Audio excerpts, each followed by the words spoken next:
Super market போற example அங்க போயிட்டு ஜாய் வாங்குறது அதெல்லாம் கிட்ஸ் பண்ற மாதிரி தானே. இன்னமும் நீங்க அதெல்லாமா சாப்பிட்டுட்டு இருக்கீங்க? சின்ன வயசுலலாம் அவ்வளோ வாங்கி கொடுக்க மாட்டேன். உங்களுக்கே தெரியும் அது ரொம்ப காஸ்ட்லியான விஷயம். ஒரு மனுஷனுக்குள்ள எவ்வளவு வலியும் வேதனை இந்த மாதிரியான சுச்சுவேஷன் நிறைய பேரோட லைஃப்பில் நடந்திருக்கலாம்.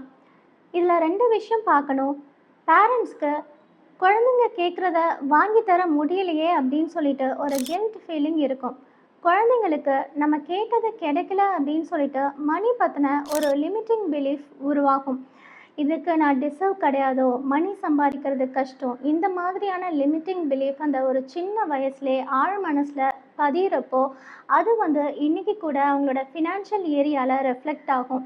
ஃபினான்ஷியல் ஏரியாவில் ஸ்டக் ஆகி நிற்கிறதுக்கு முக்கியமான 2 விஷயம் பார்த்தீங்கன்னா, மணி பற்றின லிமிட்டிங் பிலீஃபும் மணி wounds-அ ப்ராப்பராக ஹீல் பண்ணிக்காமல் இருக்கிறதும் தான்.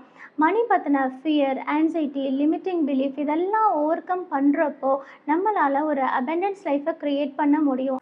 அபண்டன்ஸ் அப்படின்றது நிறைய பணம் வச்சுருக்கிறது தான் மீனிங் இல்லை. நமக்கு தேவையானப்போ மணி கன்சிஸ்டண்ட்டாக நம்ம கையில் ஃப்ளோ ஆகிட்டே இருக்கிறது தான்.